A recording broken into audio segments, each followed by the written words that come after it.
Hey guys, welcome back to the channel. Despite the fact that the Red Pill subreddit has been quarantined, absolutely ridiculous by the way, with a little bit of effort you can still access the forum. That's where I found today's post, titled, What I've Learned from Approaching Over 100 Women. What this is a list of 11 different lessons that he learned from approaching women. And what I'm going to do is I'm going to go through each of them one by one and give my comment. First off though, I want to thank Land of the Losers sponsoring this video. This book is absolutely amazing. It's the real life story of a nice guy who navigates the modern problems of dating and relationships with all of these terrible women and all of the red pill lessons that he learns along the way. My full review is in the description box below, and when you're ready to order your copy, whether it's Kindle or hardcover, make sure you use the special discount that's available only to my audience. Okay, so before we get to the list, let's just spend a little bit of time talking about cold approaching women. If you're familiar with the Red Pill community, you're probably also familiar with the pickup artist community and how they teach men how to cold approach women. I want to start by saying that cold approaching women is not a time-effective way of attracting women into your life. Now, I'm not saying that you shouldn't do it. In fact, if you've never done this before, you should definitely go out and spend some time developing this skill. You'll learn about frame, rejection, confidence, social calibration, and a whole host of other things that will benefit your life. I can't say for certain what it is that you'll learn, but I can guarantee that if you do what this guy did and practice cold approaching 100 different women, you will learn a lot and you'll come out of the experience on the other side a better version of yourself. However, I would not embark upon this experiment expecting that after approaching 100 different women, you will have attracted a lot of them into your life. If that's your expectation, I think you're going to be severely disappointed. This is one of my main gripes with the pickup artist community.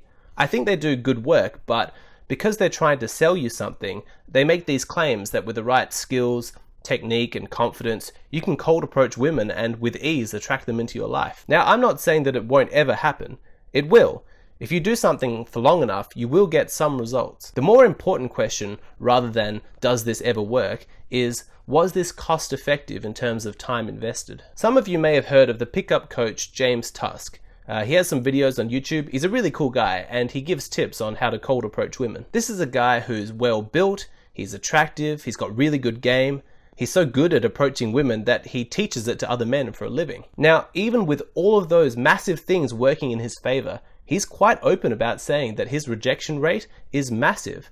I think in one of his videos, he says that only 1 out of every 15 girls that he approaches actually ends in a sexual relationship. Now, for him, he doesn't mind the rejection and he enjoys approaching women, so the rejection doesn't really bother him. But even if you do reach this incredible state of mind where you're not bothered by the fact that you're constantly being turned down by women, you still have to ask yourself, is this worth the time that I'm investing? Now, if you're spending your days smoking weed and playing Fortnite, then yeah, probably your time's better invested going out, meeting women, practicing getting rejected, learning all of those lessons. But if you lead a successful life, one that you enjoy with a great job, great friends, awesome hobbies, then you really have to ask yourself, is it worth the time and effort necessary to build all of these skills, all these techniques, all of this confidence, just so you can reach a really high state of game and work your way up to the top where your success rate is 1 in 15 women? I've noticed that some people in the pickup community try and make men feel bad if they don't put developing their skills and game as their #1 priority. For a lot of those guys, this is just a sales tactic. What they're doing is they're trying to convert that feeling of shame inside you into a desire to take action, usually by purchasing one of their products. For some of the other pickup guys, they're not trying to manipulate you, they're just really enthusiastic. They love the game, they love approaching women, and they can't really understand men who don't feel the same way as they do. But there is a huge segment of the male population who have other priorities, who look at the reward to effort ratio of cold approaching women and rationally make the decision that it's just not worth it. That's not to say that there isn't benefit in practicing cold approaching women. There is, but it's okay if you don't want to make it your life. I personally think that it is important for every man to put in some effort into this area, so he achieves at least a basic level of confidence in speaking to women. If you're frightened of walking up to a beautiful woman and starting a conversation with her, then for the sake of your own self-esteem, I would recommend working on that. You don't need to become perfect, but it is a good idea to at least become comfortable. That way, if you spot a woman in your everyday life that really catches your eye, then you at least have enough confidence and skills to go up and start a conversation with her. Now, at this point, you might be asking, if Alexander doesn't like cold approaches as a means of attracting women into your life, then what does he recommend? Perhaps he thinks that Tinder or online dating is the way to go. Absolutely not. Nowhere is the dating market more heavily skewed in the favor of women than in apps like Tinder. All of the women on there have hundreds of thirsty guys vying for their attention, and it's basically impossible for the average guy to stand out. The longer you stay on Tinder, the worse your self-esteem will get. Now, I am going to talk about the best way to attract women into your life that's effective both in time and energy, but it's a big topic and I want to save that discussion for the end of the video. Right now, I want to go through this list of 11 things that the guy learned by approaching 100 women. I'll take a short break and then we'll get into it. All right, let's get started. Okay, so past 3 months, I've probably approached around 100 to 150 girls. Things I've learned. Number 1, about 50 to 75% of them are in a relationship or married. It's almost impossible to run into a hot babe 8 to 10 that isn't in a relationship/married or has a shit ton of beta orbiters. Never mind that a lot of attractive women will already be in relationships. Basically, if she's hot, she's got options. You are just one of thousands of guys vying for her attention. Number 2, women do not cheat as much as the red pills say they do. A lot of women gave me huge IOIs, indicators of interest, but still stay loyal and never caved in brackets, I don't mess with married women, I just shit test them. This one makes me laugh. While it's probably true that women aren't as disloyal and prone to cheating as some of the more paranoid members of the red pill community would like to claim, I don't think you can take as fact that just because she won't cheat with you, that she won't ever cheat. The right conditions for infidelity really just aren't there. It doesn't really matter how high your sexual market value is. At the end of the day, you're just some stranger who walked up to them on the street and started a conversation. Take those same women who decided not to sleep with you and put them in a different scenario. Have their friends introduce them to a man, maybe he's a celebrity, maybe there's some liquor involved, and you might get a very different result. Again, I'm not saying that the red pill community doesn't exaggerate how often a woman is likely to cheat, but I'm just saying the fact that these women didn't cheat with you isn't really evidence of anything. Number 3, IOIs mean everything. If she's not giving eye contact, turns her back, not engaging and talking back to you, walks away, doesn't smile, she's not interested 95% of the time. Body language is everything. Yes, I would agree that body language is extremely important, but I would say that it's more of a shit test than anything else. If she's not making eye contact or has closed off body language, she's probably testing you to see how you'll respond. If you're jokingly making a comment on it, teasing her for her bad manners, you'll probably find that you've passed the test. You've shown that it doesn't really bother you, that you're happy to make jokes about it, and she'll change. She'll open up her body language and she'll suddenly be very receptive to you. By commenting on her body language, it also demonstrates your social awareness. You're not some clueless moron who can't pick up on the social cues that she's giving. You're aware of what she's doing, and you're not afraid to speak directly to it. Number 4, average women shit test more than hot women. This is because insecurities. They get approached a lot more, so to pick their candidates, you got to pass the test. These women tend to be the girls who always wear makeup. I'm not really sure what to say about this one because it hasn't really been my experience. I haven't seen that you can predict the frequency of shit tests by the attractiveness of a woman. That's just my experience though. Maybe you've seen differently. So if you have found there to be a correlation, please let me know in the comment section below. Number 5, women over 30 are no longer looking for just sex like the younger women. They're looking for someone to provide for her and her kids. If you don't have money, they won't bother with you. She's had her fair share of alphas and just wants to deal with beta bucks. This is exactly right, and that's why it's important to know your target audience. If you're looking to settle down, then look for women in the age bracket where that's most likely. If on the other hand, you're looking for casual relationships and sexual exploration, then you'd be better served dating girls in the early 20s because they're most likely to be on the same page. Number 6, frame is everything. When you're confident and not showing any body language of nervousness or shyness, a woman will sense this and automatically assume you have high sexual market value. This is something you can't fake because a woman will know. I agree with this. I talk about frame on this channel a lot because it really is the most important determining factor in social and sexual interactions. I do disagree that you can't fake it, at least a little bit.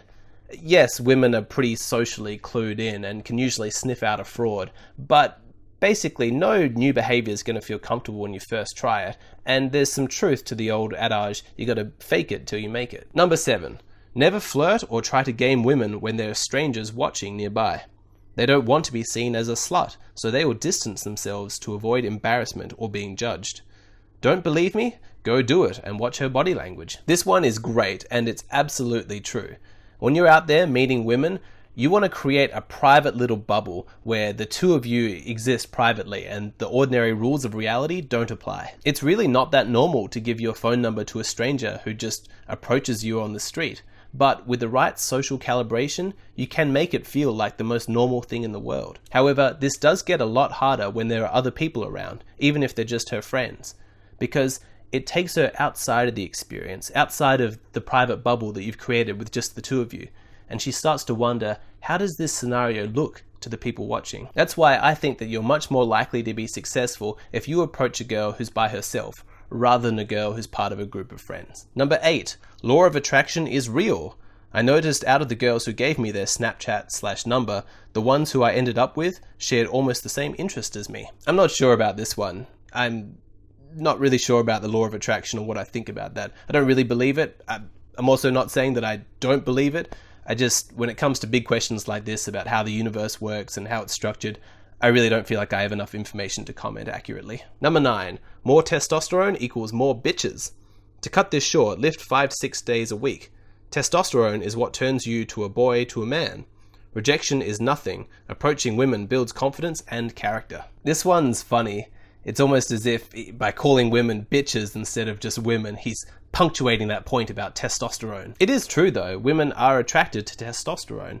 There's numerous scientific studies that support this claim, and there's even fun little YouTube experiments where women are shown pictures of men who've been graphically enhanced to demonstrate more testosterone, and the level of attraction from the women rises. I would add on to this by saying that things like going to the gym and lifting weights might create the testosterone, but it's the belief systems that you have that let it flow. If any part of you still thinks that your masculinity is toxic, or that you're doing women some kind of a favor by denying your own manhood, fix that belief system. You're a man and she's a woman, and the sexual tension is created by leaning into that dichotomy, not from shying away from it. Don't be afraid to demonstrate your masculinity. Number 10, women with tattoos were the easiest to approach. No brainer. Women with tattoos tend to be more masculine and have stronger frame than the ones without them, and they are always the slutty ones with a high N count. Majority of them were damaged goods. Oh no. Of course, they were the majority the ones who I ended up messing with, in brackets, easy. I really have no idea whether or not this is true. I'm always a bit suspicious of generalizations like this. Maybe it is, I'm not sure. If you have experience in this matter and you've noticed a correlation, let me know in the comment section. Number 11, location is everything. My success rate in Vegas was like 9 out of 10, because women know when they travel, no one will know they will be sluts. But back home, it is 1 out of 10. This one is definitely true, but I would say that it goes even further than just location and say that it's context. Years ago, I had a girlfriend who would tell me stories about how her friends would go overseas and sleep with lots and lots of guys. When these girls got home, they got serious boyfriends who have since become serious husbands. And you have to think that they went traveling so that they could enter into this context of we're young, wild, free travelers out for some crazy experiences. Because in that context, they could fulfill their biological urge to sleep with lots and lots of alpha males without the fear of the slut shaming that would come back home. To this day, I'm still extremely curious to know whether or not these girls ever shared with their boyfriends/husbands the true extent of their sexual escapades when they went overseas. If you're looking for women who are keen for casual sexual relationships, then try and meet them while they're traveling, because in that mindset, the ordinary rules for sexual encounters don't seem to apply. So that's the list. I want to thank the original poster for providing us with all of these lessons and congratulate him for having the courage to go out and approach so many women. It's not easy to develop that kind of confidence, but I'm sure his life has been greatly enriched by doing so. Now, as promised, I will spend some time speaking about the best way to attract women into your life, independent of things like Tinder or cold approaching. I'll take a short break and then we'll get into it. Okay, so we know that women are attracted to the leaders, to the alpha males, the ones who are successful and have high status. While it's not impossible to cold approach a woman and convince her that you're a high status male through your conversation and body language, It is extremely difficult because from the start, you're fighting an uphill battle. The very fact that it was you approaching her means that you want something from her. That's why you started the interaction. And so essentially, she has the power in that dynamic. What you want to do is create a life for yourself where, by design, women are entering into your world where you're a contextual alpha male. For anybody who's watched the TV show Mad Men, you got to see what it was like back in the 1960s with these corporate men and how easy and routine it was for them to sleep with their secretaries. At the workplace, these corporate men were the alpha males, and the women were dependent upon their good opinion in order to keep their jobs. So it was really easy to have sex with them. Watching that show from the context of 2018 is a pretty grating experience because the whole thing seems quite exploitative. And I think that it is important to have the kind of conversations brought up by the Me Too movement so that you don't have situations where people are exploiting their position in the workplace just to gratify their sexual urges. I think it's important that men aren't abusing that power, and I think it's important that women aren't abusing that power. Obviously, it's a complex topic, and I have many thoughts about the Me Too movement, but my point is that nowadays, the workplace is not an appropriate spot to pick up women. There are plenty of other options that are more social in context. Some of the most successful men that I've ever seen were the male yoga instructors in Bali. Every week, hundreds of female travelers from all over the world would gather in Bali and attend their classes, where their expertise and position of authority gave them that automatic alpha male status because they're the leader in that context. Can you see how much easier it is for that man to make women attracted to him in his yoga class as opposed to cold approaching women on the street back in his home country? After he's done a class, he just sits in the cafe next door, orders a juice, and all of these women will come up and sit next to him, desperate for his attention. In that context, he barely needs to take action because he's designed his life in such a way that women just flow towards him. I know that this is just one example, but I'm using it to make a point, which is that if you design your life in the correct way, you'll get amazing results with very little effort. This is why I don't consider cold approaching women to be a cost-effective way of attracting women into your life, because you're starting from a disadvantaged position. I would say that your time is better spent creating a life where you are the contextual alpha male and you're constantly being introduced to new women. Maybe you're not into yoga, and that's absolutely fine because that's not the point. The point is to focus on your own strengths and create an amazing world that you love inhabiting and that other women are going to want to visit. That way you don't need to go out onto the streets trying to recruit people into your life. That's all I have to say today. Please make sure to hit that like button, and if you haven't already done so, make sure you subscribe to the channel. Also, be sure to leave a comment below letting us know what you thought of the list and any lessons that you've learned from cold approaching women. Thanks again to Land of the Losers for sponsoring this video. Amazing book. Read my review, link in the description box below, and make sure you use the special discount when you're ordering your copy. If you appreciate all the hard work that I do into this channel, creating videos and content for you guys, and you want to support me, please check out my Patreon page. There's a whole bunch of extras there, and I'd really appreciate your support. I want to thank you guys so much for watching, and I'll catch you again next time.